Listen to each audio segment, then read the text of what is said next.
اللہم صلی علی سیدنا محمد صلی اللہ علیہ وسلم۔ آج جس حدیث کو آپ کے سامنے ذکر کریں گے اس کو امام بحقی نے شعب الایمان میں روایت کیا ہے، اور اس کو امام ابو نعیم نے حلیۃ الاولیاء میں روایت کیا ہے۔ اس کے راوی حضرت ابو ہریرہ رضی اللہ تعالی عنہ ہیں۔ ان سے روایت ہے کہ اللہ کے رسول صلی اللہ علیہ وآلہ وسلم نے فرمایا: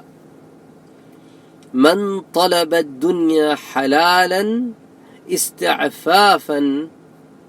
جس شخص نے حلال طریقے سے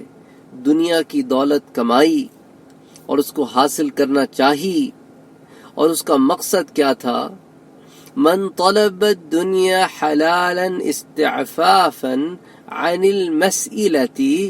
وسعیا علی اہلہ، کہ اس کا مقصد ایک تو یہ تھا کہ وہ اپنے اہل و عیال کے لیے روزی کمائے اور اس کو کسی سے سوال نہ کرنا پڑے، اور اپنے اہل و عیال کے لیے روزی کمائے تاکہ ان کو آرام دے، ان کو آسائش مہیا کرے۔ علی جارہ، اور اپنے پڑوسی کے ساتھ احسان اور سلوک کر سکے، یہ بھی ساتھ نیت ہو۔ تو تین چیزیں ہیں اس حدیث کے اس ٹکڑے میں کہ اس نے حلالا استعفافا، اس نے حلال کمائی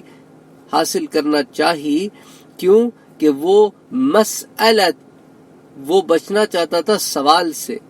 سعیا علی اہلہ، اور وہ دینا چاہتا تھا اپنے اہل و عیال کو اچھی زندگی، تعطف علی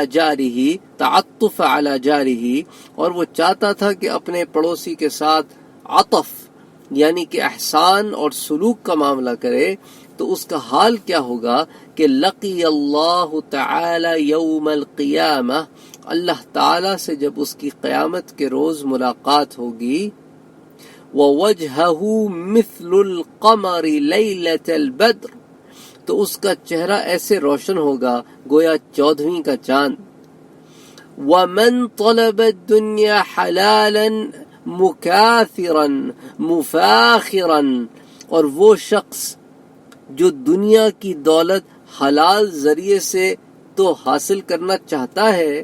مگر حاصل کرنے کا مقصد یہ ہے کہ میں بڑا مالدار ہو جاؤں اور میری اس دولت مندی کی وجہ سے لوگوں میں میری شان اونچی ہو جائے اور لوگ مجھے بڑا جانیں اور واہ واہ کریں اور لوگوں کو نیچی نظر سے دیکھ سکوں،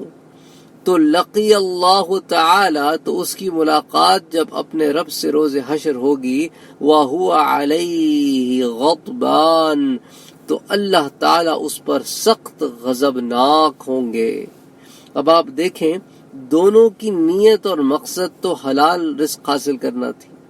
لیکن ایک شخص حلال رزق حاصل کرنا چاہتا تھا آسانیاں پیدا کرنے کے لیے، اپنی ذات کے لیے بھی، اپنے خاندان کے لیے بھی، اور اپنے اطراف و اکناف کے لوگوں کے لیے بھی،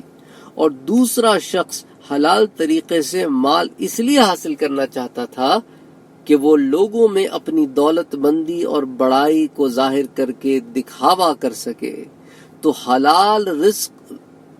وبال بن جائے گا ایسے شخص کے لیے، اور اللہ تعالیٰ اس کو سخت عذاب دیں گے اور اس پہ سخت غضبناک ہوں گے۔ تو بتانے کا مقصد ہے کہ حلال رزق حاصل کیا جائے، لیکن اگر نیت درست نہ ہو